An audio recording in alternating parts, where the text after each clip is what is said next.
For today's video, eto, tapos na ang aking first shift duty. Maglalakad lang ako dahil wala tayong service. Kaya naman itong maglakad dahil di pa naman mainit dito.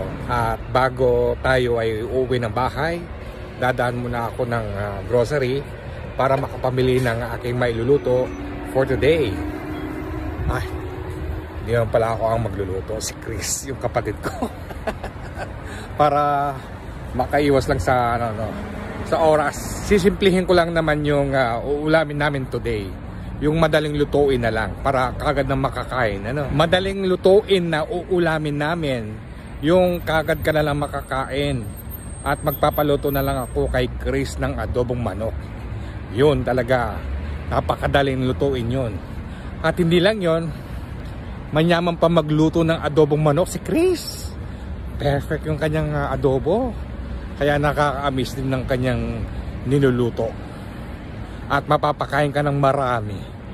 Promise. Malapit na ako sa grocery kung saan kami madalas na mamili ng aming nailuluto. O bueno, dyan muna kayo at ako'y mamimili muna, no?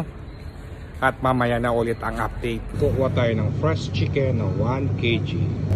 Meron na akong toyo, suka, yung mga gagamitin na lang na panggigisa na lang kailangan. Kuha tayo ng 2 bawang. Gusto kasi mabawang yung adobo. Anong tawag tong mga gulay na to? Parang malobes sa amin ito, sibuyas. Kuha lang ako ng isang sibuyas. Pwede na to. May kulay na puti pala sa mga eggplant, no?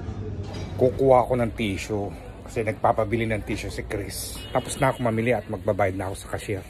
Pauwi na tayo ng bahay para makapag-prepare na itong ating lulutuin. Pero si Chris ang magluluto ng adobong manok. Manyaman yun talaga magluto.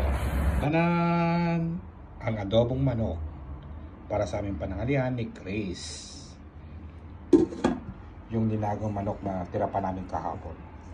Manyaman yung sabaw nito eh. O, tapos malapit nang maluto tong kanin.